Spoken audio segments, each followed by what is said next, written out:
back to On the Road with Landon Rhoads. On today's episode, we're going to get some analysis on the NBA, some predictions for the future, as well as looking back at this past NBA Finals with some takes from that.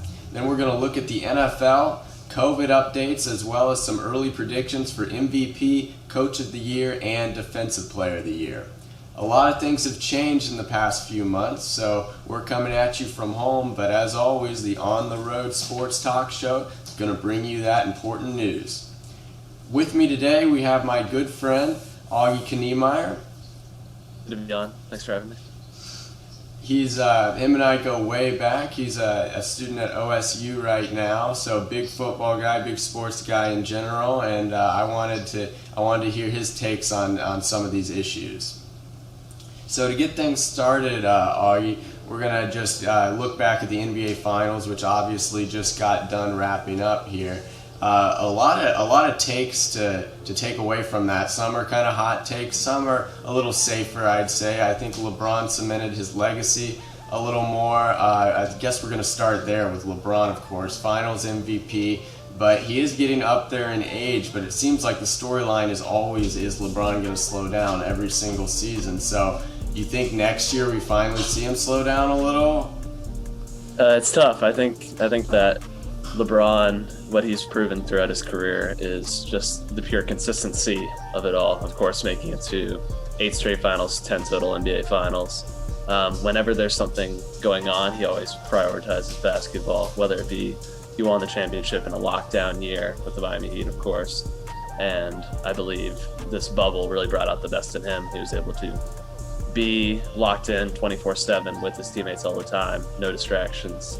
And it just further proves that his work ethic and his preparation and going into the game is always second to none.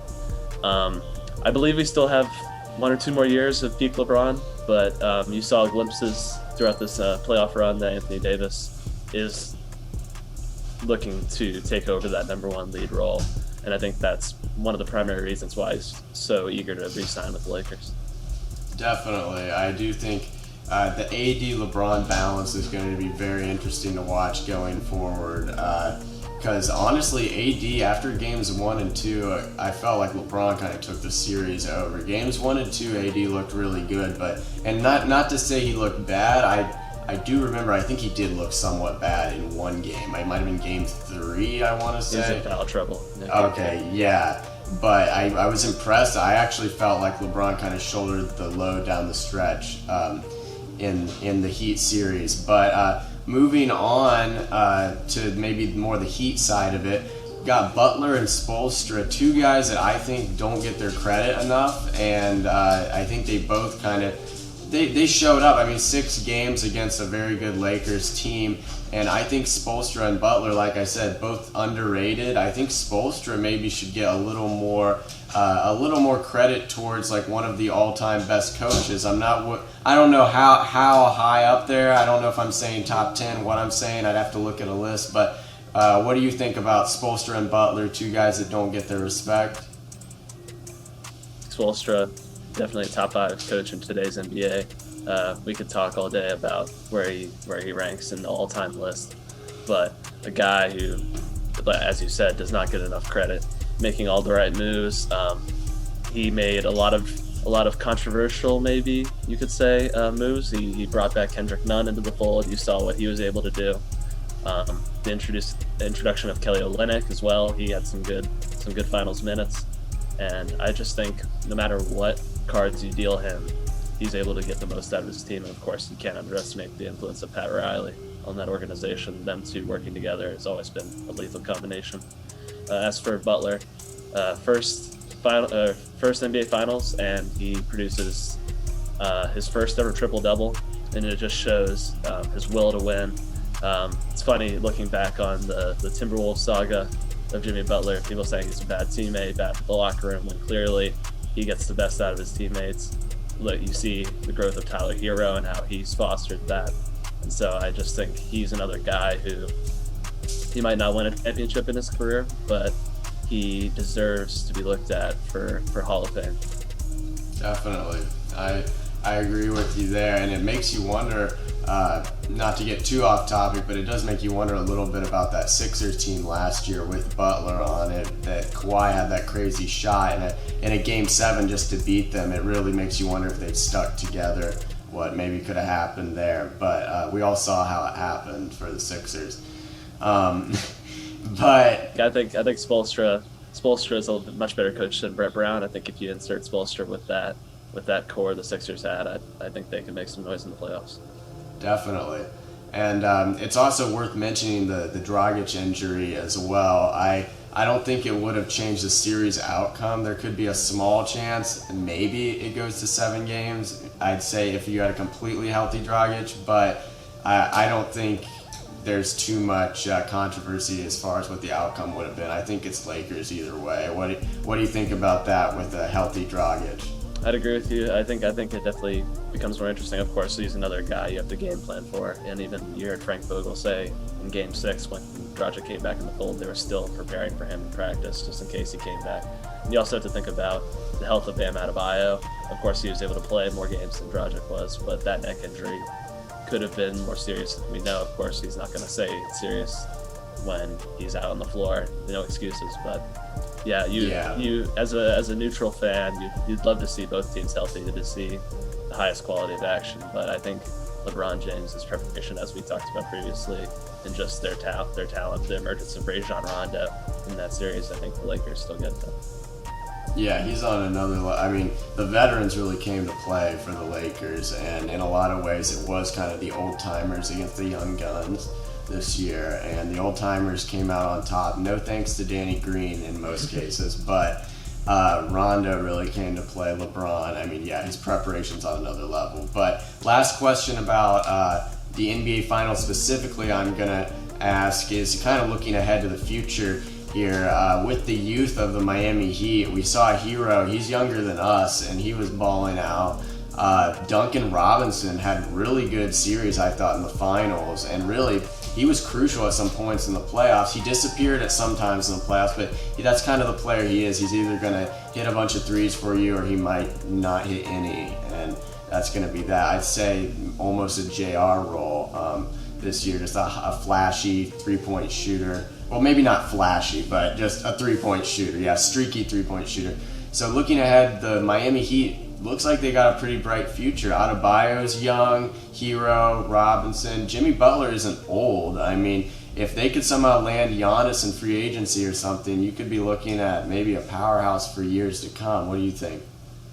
Yeah, it's the old phrase, hungry dog runs fastest, and the Heat have proven they're hungry. You see Jimmy Butler posting videos of him being in the gym days after they get out of the bubble. I think they have a chip on their shoulder. They have something to prove. And in terms of other teams in the East, it's hard to not have them as the favorites going forward. You don't really know the situation in Philadelphia with Doc Rivers coming in. He's a great coach, don't get me wrong. He's won 1 championship. Of course, he had all those years with the Clippers, great rosters throughout. He wasn't able to get it done, so it'll be interesting to see what he can do in Philadelphia. And I almost feel as if Boston is a stagnant organization. They kind of need, of course, they're young, they're getting better every year, but they almost need some sort of spark, something new, because I feel like they're kind of stuck in Eastern Conference Finals, Eastern Conference semifinals sort of area. And of course, Toronto, Nick Nurse, I think, is the top 5 coach in today's NBA. It was amazing what he did with that group this year, but I think the Miami Heat have clearly a more talented roster. And as you said, I think if they stay in the hunt this year, they have a serious chance of landing a free agent, maybe a Giannis, if he isn't able to get it done in Milwaukee. Definitely. I've heard a lot of different Giannis rumors, but I've definitely heard the Heat, and I've heard Dallas as well as too. But I guess that does bring us on to the next segment here, which is just a preview for next NBA season, which, I mean, it is early, but we don't fully know the start date for next season. They're saying December 1st. That's what we've been hearing, but it seems like it's kind of fluid depending on how things go. And so, yeah, we don't know exactly when it's going to start back up, but crazy times, and might as well look forward to it either way. So my tops that I have looking on to next year, Lakers, obviously, I think the odds are like 5-1 that they repeat already, something like that, which is the highest of any team. Clippers coming in next. It's hard to really be a believer after what we just saw, but coaching change, maybe. I mean, as we're both Cavs fans, I don't know if either of us are sold on the Ty Lue is the coach to. I mean, he's won a title for us, so it's like it feels kind of wrong to say he can't do it too. But I mean, let me start there. What's your take on like the Ty Lue Clippers for next year? Yeah, as you said, it's tough. It's hard to really judge a coach when you have LeBron James on your team. I think Ty Lue's greatest accomplishment, but also LeBron's greatest accomplishment, was making the NBA Finals in 2018 with that depleted roster. And it's hard to give Ty Lue the credit he deserves, but it's also hard to discredit the fact that he's made it to the NBA Finals, correct me if I'm wrong, every year that he's been the coach for the full season. So it's really hard to. I'm honestly very happy for the guy. I think he deserves this chance, and I think he has a good roster below him, and I think he has a good coaching staff around him, a good organization. I think they could make some noise for sure. And of course, there's a lot to be said about his ability to manage player egos, player roles, and of course that Clippers team has a lot of egos, has a lot of big names. So I think he definitely deserved this chance, and we'll see how it plays out. I think that it's not realistic to say they're going to win the finals, but I think they definitely should be contending. Definitely. I think it almost goes without saying, not much of a hot take here, but I think I like Ty Lue's chances better than Doc Rivers going into next year. It seems like Philly's got to really figure something out. But going back through the contenders, then we're going to finally touch on the East a little. I have the Bucks up there, but it's all really hanging in the balance with the Bucks. I feel pretty strongly, and I felt pretty strongly for a while, that they need to get someone else with some star power other than Chris Middleton to help out Giannis. I think Middleton's actually underrated. I think he's a really good player. He's an all-star, but I kind of feel like he needs someone flashier in a way. Like he needs like a dime dropper or something, like someone that's really like sending him like great passes. And I'm sure Middleton's a good passer, but he's a three-point shooter. He's a good defender, but like I almost feel like they need like someone that's maybe not Eric Bledsoe at the helm. What do you think on that? Well, it's interesting you say that. Of course, Rajon Rondo opted out of his contract, and there's been talks with him looking at Milwaukee as an option, maybe get one more payday. And of course, he deserves it. He has 2 championships under his belt. He brings that experience to the table. It's just hard to say he's the guy, because you look at him bouncing around before the Lakers. He was considering retiring before joining the Lakers. So will that be a fit that works? Of course, he's improved that 3-point shot. So important in today's NBA, especially with Giannis maybe not being the most reliable 3-point shooter. Having that extra guy on the floor who can knock down an open shot is key. I think Rondo and Milwaukee could take away some of the dribbling that Giannis does, which would be good. I think saving him for key moments is something the Bucks need to focus on more, rather than riding him all the way. Of course, Chris Middleton, great player, but not really seen as a number one guy. So having another complementary piece like that could definitely be important. Definitely. And I mean, it could be Rondo, it could be Dragic, for all we know. He's a free agent as well. There are a couple players from this year's NBA Finals that I think the Bucks should take a hard look at. But then I also just continue to go down the rankings here. I have the Heat. I feel kind of bad for even putting the Bucks above them. It's really, I feel like if the Bucks play to their potential, they could be better, but we just didn't see that. But the Heat, I like their chances pretty decently to come out of the East again, but this is a super early prediction. So talk to me again about this list closer to the season. I might say something totally different, but the Heat and then the Raptors, they're not going anywhere as far as I can tell. I think Kyle Lowry he's a beast. I thought he did really well in these playoffs. I think Marc Gasol is retiring. He didn't play a huge role, but maybe draft a young big man. They have Boucher, who I think is actually decent. He played some good minutes, but And then finally, to round out my list, not that long of a list, but the Nuggets. I like the Nuggets. I think they're really good. I do have a hot take. I think the Jazz are actually going to go farther in next year's playoffs than the Nuggets, but that could go either way. That was a 7-game series this year, and I do believe that there not being a home court advantage in this year's playoffs benefited the Nuggets, just because Denver isn't necessarily the biggest home court advantage when you compare it to, say, the Lakers, Clippers, really, let's be honest, most teams probably, Miami.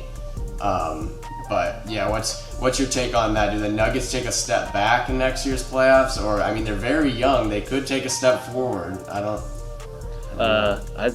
think we have to speak about the quality of that Jazz Nuggets series. Of course, won 7 games. That was maybe the most entertaining series of the finals, besides the finals. You saw the quality on display there with Donovan Mitchell, of course, emerging into a superstar status. As for the Nuggets, I think that Mike Malone is also a top 5 NBA coach in today's NBA.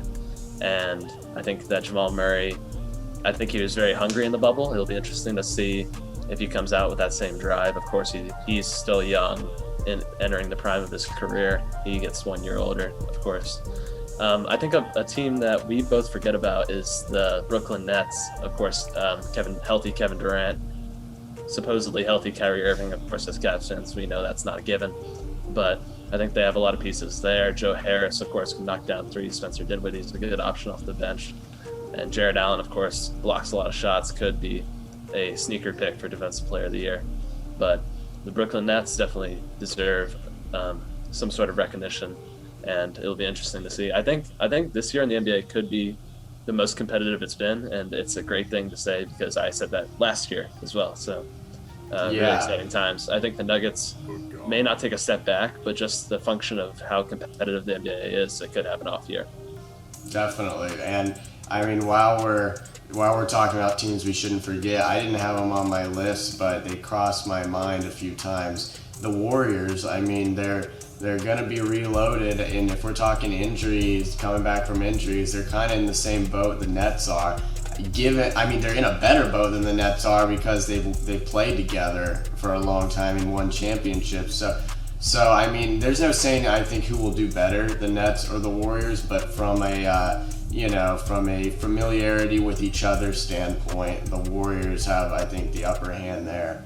But I'm hoping Kyrie and KD mesh well together, but we're just going to have to see, and then the injuries are a whole other thing. But moving on from the NBA, I think covered that pretty extensively there. We're going to move on to the NFL now for the second half here of today's episode.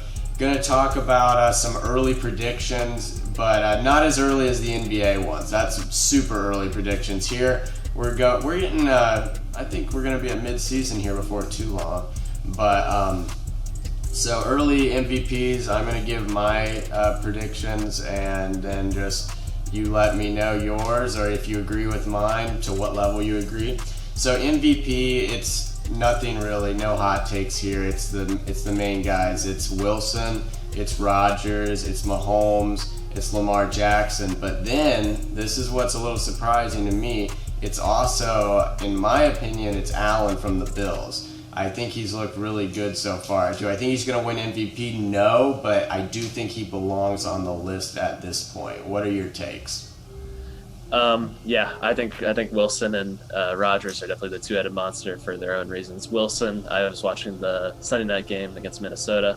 You get the feeling, ball in his hands at the end of the game, he's going to win you the game. And I think he is the number one guy at that right now. Just if he's in a close game, you want him as your quarterback. And maybe Mahomes in his wins puts up more numbers, blows teams out. But Wilson, he almost gets some sort of additional recognition because of his ability to win in clutch situations. So I think he's definitely a front runner for sure. Rodgers, as you said, putting up the same numbers that people didn't think he was capable of in his age, and especially without Devontae Adams for a couple of weeks, he's really, really making the most out of what the organization has given him. Of course, failing to draft a skill position player in many drafts in recent years. Of course, everyone's seen the Sunday night stat that he's only thrown a touchdown to one first-round pick, Mercedes Lewis, and he's not even on the team anymore. So, yeah, Rodgers is definitely in that conversation. Josh Allen, I think Josh Allen is a fringe MVP candidate. I think that something we should look at more is Coach of the Year, Sean McDermott. I think he deserves a lot of credit for what he's doing in Buffalo. Of course, they're going to be able to take down, hopefully. I'm not a big Patriots fan, but hopefully they will be able to win the AFC East and have a new face of that division. So I think he's definitely a key player in that team, but I think Singletary maybe deserves a little bit more credit, and he might win Coach of the Year before Allen wins MVP. Gotcha. Yeah, I think McDermott, it's really just a matter of whether you give the credit to the quarterback or the coach there, and I'm sure some falls on both, but we're just going to have to see. I don't expect Josh Allen to win MVP, but I think he has made some decent strides this year, for sure. So then moving on to Coach of the Year, you already touched on it. You mentioned McDermott. I got two more names, and one of them, it depends how the season closes out, but honestly, Bill Belichick, I think a lot of people, I know it's almost cliche to give Bill Belichick Coach of the Year because we all know that he's been great, but this is his first year without Brady since like 2001, so I've been impressed with how the Patriots have looked. We're going to get another look at Cam Newton today, actually. So that'll be interesting to see if Newton ends up being the answer at quarterback. But I think the Patriots haven't really lost too much with losing the best quarterback possibly in the history of the game. Whether he's a little older now or not, you still got to take that into account. And then also Bruce Arians with the Bucs. It's kind of both sides of the Bucs-Patriots thing going on right now in the NFL. I could see either of them. So, yeah, and so you mentioned the Bills. Anybody else, or you got those two guys as well? Yeah, I like those two guys as shouts to win Coach of the Year. Someone I think that you would appreciate hearing is Kevin Stefanski in Cleveland. I've said it for the last 3 weeks now that this week is the biggest week in their season, and it can really show what they're capable of. Of course, taking down the Colts, number one ranked defense in the NFL. But if they're able to beat their division rivals, Pittsburgh Steelers, go to, I believe it's 5-1. Yeah. It's hard to say that Kevin Stefanski is not Coach of the Year because he took a team that was really in ruins, real bad vibe across the organization, and is making them a contender. Of course, the AFC North, the most competitive division in football. I think that the NFC East should give us one of their playoff spots so that we can have those three teams make the playoffs. But yeah, he deserves a lot of credit for what he's done. I'm not the biggest Browns believer, I never have been. I'm a Baltimore Ravens guy, but you have to see the waves that he's making with that organization. So I think he's definitely a name that should be in the discussion. Of course, Andy Reid, but it's hard to give Andy Reid the award when they won the Super Bowl last year. He's consistently a great coach, great guy for that organization, and he's going to be a Hall of Famer one day. But I don't think that they would realistically give him Coach of the Year. And one more name I'll drop in is John Gruden, a guy that I wasn't sold on at all going into this year. Of course, making the move to Las Vegas, but you saw what they were able to do against the Kansas City Chiefs. They're above 500 right now. Could be making some moves. Derek Carr looks the best he's ever looked. I think he deserves a lot of credit for what he's done there. Definitely, yeah. Gruden's looked nice. I would also throw in maybe Matt LaFleur a little bit into there as well.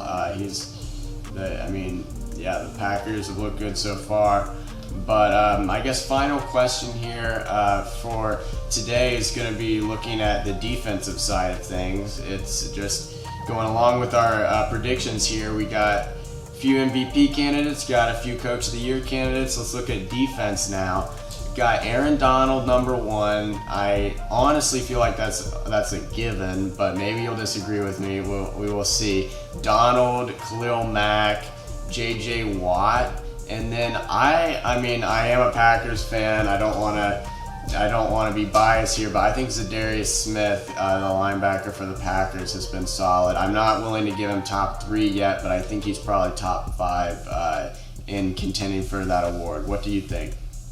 I think those are good shouts. Of course, that Packers defense so much improved. Something that Rodgers hasn't really been able to lean his hat on in his career, and having that defense as a formidable force is definitely key to their success so far. And of course, Darius Smith is one of the leaders of that defense, so he definitely deserves some sort of recognition. I think Myles Garrett is an obvious name that needs to be on the Defensive Player of the Year. You have to game plan for him every single week. You send 2 bodies to him, he still gets through you. Sounding like I'm a Cleveland Browns fan right now, running it back, but I think that he is a clear Defensive Player of the Year candidate. I also love Marlon Humphrey in Baltimore. I think he is one of the best corners in the NFL today. He's really come into that role as the number 1 for Baltimore. And maybe some Rookie of the Year, Defensive Rookie of the Year talk. Patrick Queen, I think the combination of Humphrey and Patrick Queen has been huge for the Ravens defense. And maybe with Lamar Jackson not having as good of a year as his MVP year last year, having that defense be more of a key factor has shown that Marlon Humphrey and Patrick Queen, along with many others on that defense, deserve to be talked about. Definitely. Pay attention to stuff like the Packers or the Ravens when maybe the quarterbacks have been either, whether they've been expected to or not, taken steps back at certain points. Or in Rodgers' case, I wouldn't say Lamar Jackson's taken a huge step back, but I don't think he's looked like he did last year. And Rodgers has looked, I would say, just as good, but he is undoubtedly older. That's just a fact. So when you see teams like that, whose quarterbacks are either getting older or maybe taking a slight step back, but their record isn't taking a hit because of it, definitely give some credit to the defense in situations like that. So that's all I have for you today, but thank you, Augie, for coming on the show. Thanks for having me on. It's a pleasure. And that's all we have for today's show, but catch us next episode. We'll be breaking down some more NFL, maybe seeing if some of these predictions came true. Can't wait to bring it to you then, and stay safe and masks on.